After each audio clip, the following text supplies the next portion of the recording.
All right, guys, so let's talk about how to find your perfect client and how we are going to go for the low hanging fruit because there's a few very, very important things that we need to kind of understand and remember when we're talking about, finding our perfect clients for our Facebook ad agency, right? So, our perfect client has a number of characteristics. They make a lot of money, right? But they don't know a lot about online marketing. So our perfect client is probably not going to be, or it's definitely not going to be like a digital marketing company, obviously, right? Even though that is, technically a small business. But, our perfect market for, our perfect client would be a company that does make a lot of money, but does not use online marketing, right? Like a dentist, for example, or a doctor, for example. Businesses that, have a lot of income, they're always going to be around and, they have discretionary income and they just have, it's the kind of the disconnect between the online world and the local kind of offline world, right? Those are the type of companies that we're looking for, but there is something that is very important as well that we're looking for. Our perfect client is somebody who's already spent at some point some type of money on some type of ad, right? Because it's incredibly important to understand this next point.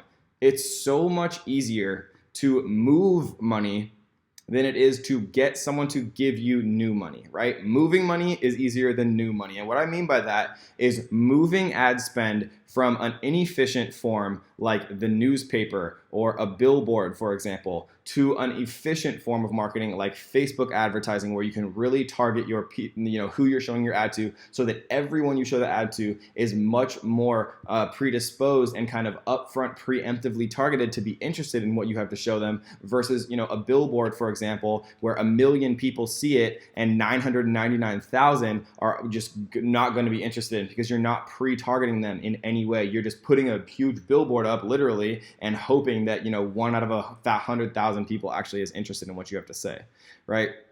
And so moving money is easier than new money. And what I mean by that, just to kind of close the point, is a mom and pop restaurant shop, like a little Italian restaurant with like 3 tables in it, who's never used any ads in their entire life. They just have their shop there. They've had it there for 50 years. They don't make a lot of money. They make enough money to survive. They're not going to be clients, even though they kind of do fit the small business that doesn't have any Facebook presence or any online marketing experience. They just aren't making enough money, and they probably have never spent money on ads before in their lives, right? And so how do you know if companies have spent money on advertisements before? So one of the cool ways, and we're going to talk about this later a little bit more in depth, but one of the cool ways that I like to figure it out is by literally looking at ads, right? You can open up the morning newspaper and you can literally see who is advertising, and you can see their phone number, and you can call them and say, hey, like, how's your advertisement going with your newspaper? Is it like obviously performing well? Like, what's your return on investment for your ad spend? And they're going to have no idea, and they're probably going to think you're freaking crazy.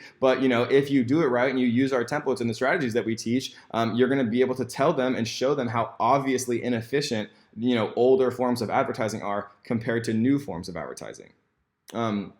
Because it's just so much easier. Like, for example, one of our students was assigned a real estate agent to help them find new people who wanted to buy their first home in the city that they lived in. And, real estate agents, like a lot of small business owners, guys, don't understand Facebook ads, and they don't understand how efficient and how beautiful it can be and how unbelievably profitable it can be, because they know about real estate. They know about houses. They know their market. They know, contractors. They know, which neighborhoods are nice, because they've been doing it for years and years and years, and they've built up their own business, but they're focusing on that. They're not focusing on the marketing aspect, especially on Facebook, for example. And so what happened was that real estate agent spent $1,000 to advertise on Zillow, right? And they got 1 lead from that, from $1,000 of ad spend, right? And I was talking to one of our students, and it was funny because we usually get real estate leads for between $4 and $11 for a real estate lead,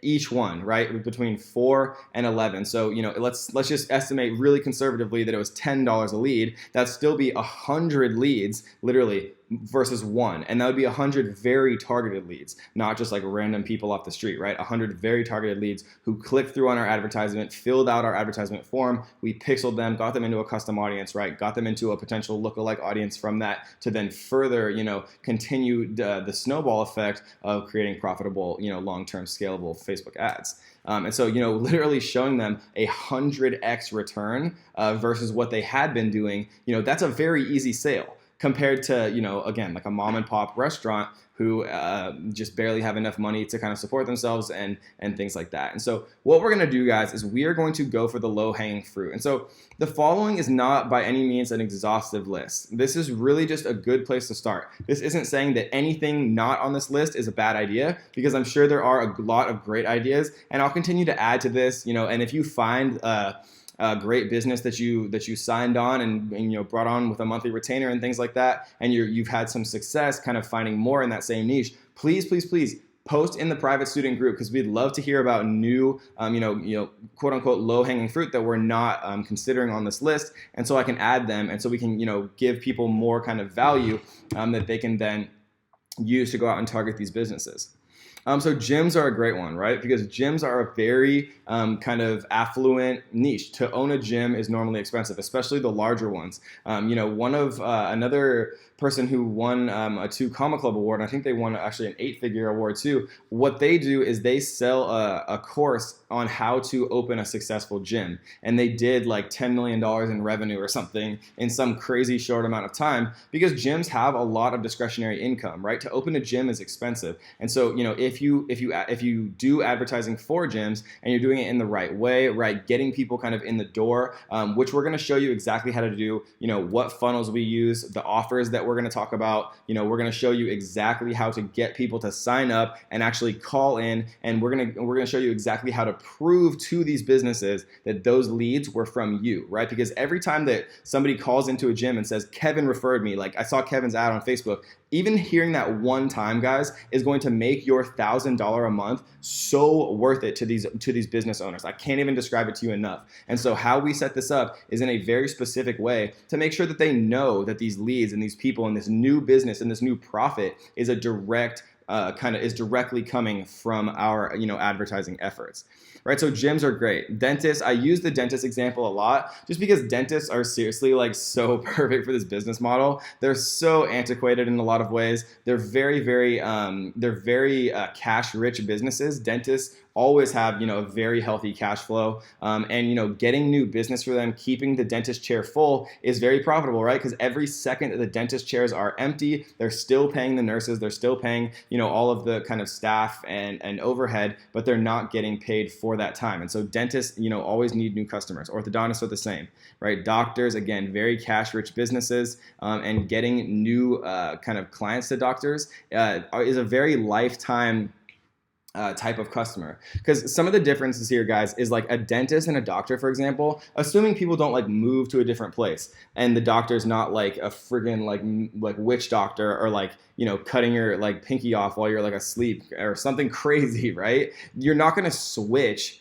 dentists or doctors. You literally are lifetime customers, and that's when the value ladder really starts to shine, and you have to get better and better at kind of being able to describe the lifetime value and the benefit of the value ladder to your business owners when you're telling them how profitable each new lead can actually be for them, right? And gyms are not as much like that. People don't really go to gyms for life, but dentists and doctors do.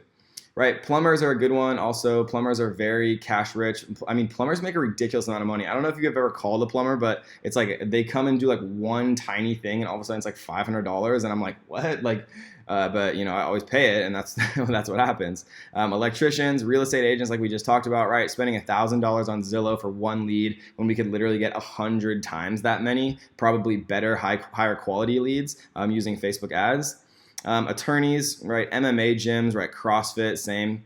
Karate, martial arts, surgeons, accountants, right? Or financial services, tax accountants is a great one. When tax season comes up, if somebody sees kind of a very like scarcity-esque tax advertisement on Facebook like you have 3 days left to file your taxes, like click here to get it done for like half off or something, right? You better believe that a lot of people are going to click like that. And then once somebody is a client once, they stay a client basically forever if they perform a good service, right? And they do so at a cost efficient way. Specialty doctors like spine, all types of different specialty doctors are fantastic here. Usually they have extremely high costs that are covered by insurance. And so, connecting, the right person to the right specialty doctor is usually cheap for the person if they have insurance and very lucrative for the specialty doctor because, they've developed very specialized skills through years of schooling. And so they deserve, to charge more fees. Spas and massage parlors are obviously fantastic. Tax accountants, again, financial services firms like financial planners, lots of different things. And you can target people by affluency, income level, net worth, and that's a fantastic way that we use actually to target financial services firms. And we're going to go through a couple examples, a number of examples actually, of exactly how we target people. So if I was going to, if I went and said, hey, Mr. Dentist, I want to run Facebook ads for you. And he said, heck yeah, right? Then we're going to show you exactly how we're going to target people on Facebook who are most likely to actually sign up for his dentistry service. We're going to show you how to drive real clients, via Facebook ads to these businesses in just a few minutes. And so don't worry about that. We're going to show you exactly. I'm super excited about that because it just works and we'll show you exactly how to do it. Personal trainers is a great one.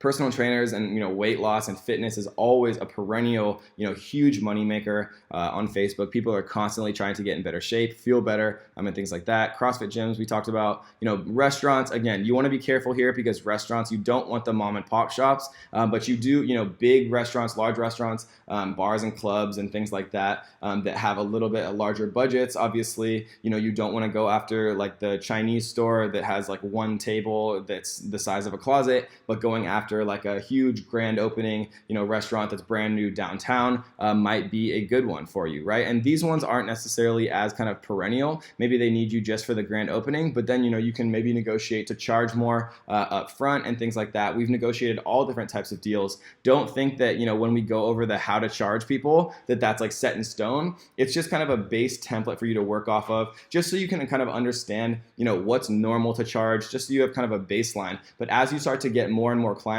via referrals and things like that, and your time starts to get more valuable, obviously, supply and demand, you can start to charge more and things like that.